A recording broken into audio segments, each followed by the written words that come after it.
గౌరవ ముఖ్యమంత్రి రేవంత్ రెడ్డి గారు ఈ ఎన్నికల్లో ఒక స్టార్ క్యాంపెయినర్గా 5 రోజుల సమయాన్ని కేరళ రాష్ట్రంలో వారు 5 రోజుల సమయాన్ని కేటాయించి మేనిఫెస్టో కూడా ఏదైతే తెలంగాణలో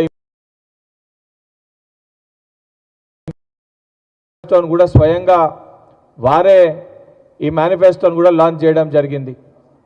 ముఖ్యంగా తెలంగాణ రాష్ట్రంలో మహిళలకి ఫ్రీ బస్ పథకాన్ని ఏదైతే ఇంప్లిమెంట్ చేస్తున్నామో ఈ ఫ్రీ బస్ పథకం ద్వారా వివరించిన విధానము ఇక్కడ ఇంప్లిమెంట్ చేసే పద్ధతి ద్వారా రేవంత్ రెడ్డి గారు వారి యొక్క పర్యటనలో చెప్పిన మాటలకి కేరళలో ఉన్న ప్రజలందరూ కూడా స్వాగతిస్తూ అతి భారీ మెజార్టీ యూడీఎఫ్కి అవకాశం కల్పించడం జరిగింది.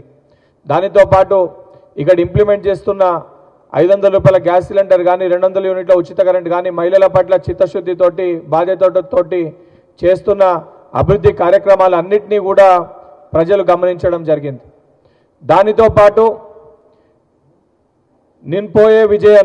నిన్పోయే మోనే విజయన్ అనే స్లోగన్ ఏదైతే రేవంత్ రెడ్డి గారు తీసుకొని ఎక్స్పైరీ డేట్ అయిపోయింది, కేరళ సీఎం విజయన్కి ఎక్స్పైరీ డేట్ దగ్గర పడ్డది, ఎండ్ కార్డ్ దగ్గర పడ్డది, ఆయన వారి యొక్క రాజకీయానికి వారు చేసిన ఒక అవినీతి శబరిమల గోల్డ్ స్కామ్ కానివ్వండి, రోడ్స్ పైన డెవలప్మెంట్ వర్క్ పైన కానివ్వండి, మోడీ విజయన్ ఇద్దరు కూడా ఒకటే, ఎల్డీఎఫ్కి ఓటేస్తే నరేంద్ర మోడీకి ఓటేసినట్టే అని తీసుకున్న ఒక నినాదం చాలా బలంగా గట్టిగా కేరళ ప్రజలు నమ్మినట్టు ఇవాళ వస్తున్న తీర్పు ఏదైతే రిజల్ట్స్ చూస్తే చాలా స్పష్టంగా అర్థమైంది. ఎందుకంటే నేను కూడా కేరళలో ఇడికి డిస్టిక్లో దేవికులం అనే ఒక నియోజకవర్గంలో సుమారు 16 రోజులు ప్రచారంలో పాల్గొనడం జరిగింది అబ్జర్వర్గా. అది కంప్లీట్గా లెఫ్ట్ ఎల్డీఎఫ్ సంబంధించిన కాన్స్టిట్యున్సీ.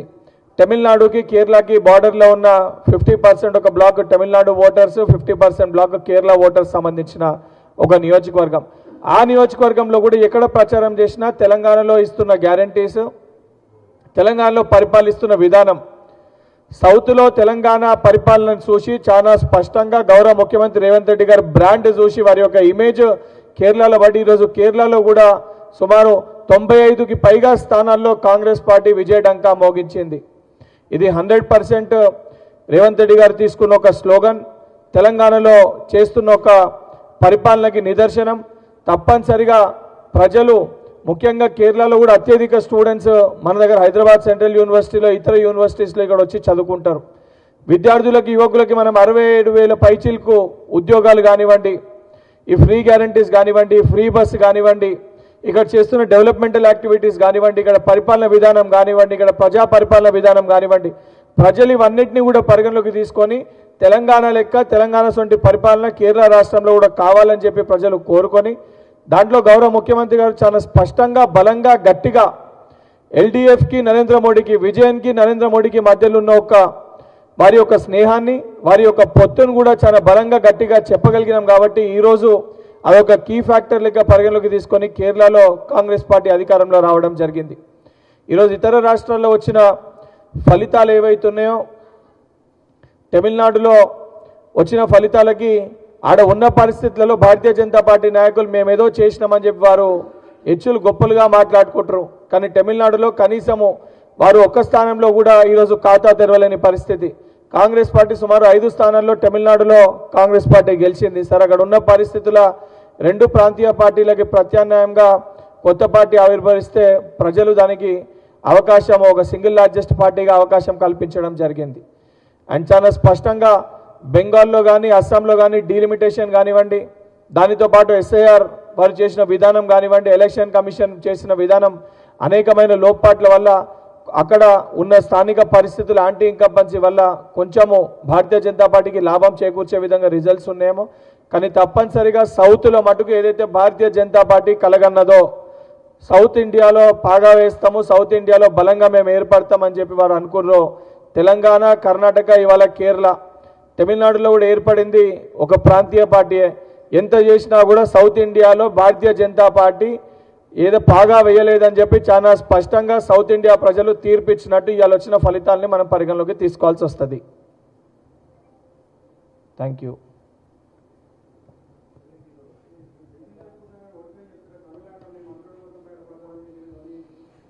నేను అందుకే తమిళనాడు దానికి సంబంధించి కూడా తమిళనాడులో కాంగ్రెస్ పార్టీ ఎన్ని గెలిచింది, భారతీయ జనతా పార్టీ ఎన్ని గెలిచింది, అక్కడ ఎలక్షన్స్ పైన కూడా నేను మాట్లాడడం జరిగింది.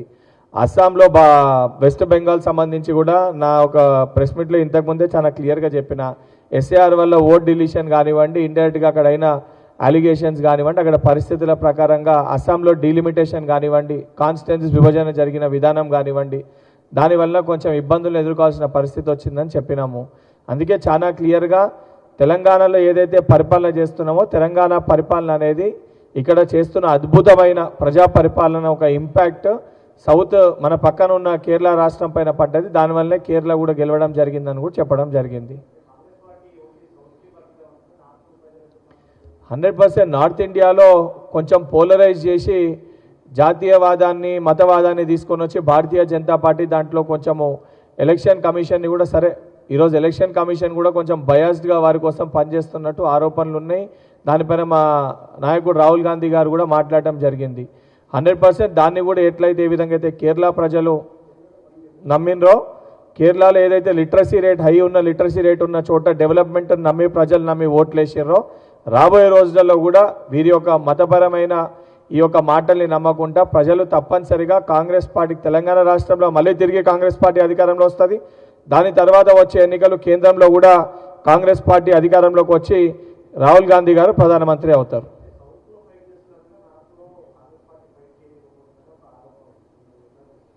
అంటే బెంగాల్ ఎలక్షన్ సంబంధించి పోటీ ఇద్దరి మధ్యలోనే ఉండే, ప్రాంతీయ పార్టీలకి అక్కడ భారతీయ జనతా పార్టీకి మధ్యలో పోటీ ఉండే కాబట్టి రిజల్ట్ ఆ రకంగా ఉండే.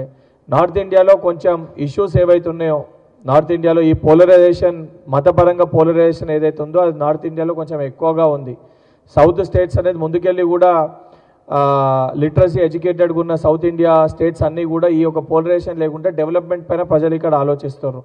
100% దాంట్లో మావి కూడా కొన్ని లోపాలు ఉన్నాయి. దీన్ని వాస్తవానికి సౌత్ ఇండియాలో ఏ రకంగా అయితే బలంగా పనిచేస్తున్నామో నార్త్ ఇండియాలో కూడా ఈ వాస్తవాల్ని వివరించి అక్కడ దాన్ని బలంగా ప్రజల్లోకి తీసుకొని వెళ్ళి అక్కడ కూడా అధికారంలోకి తీసుకొచ్చే ప్రయత్నం చేస్తాం. Thank you.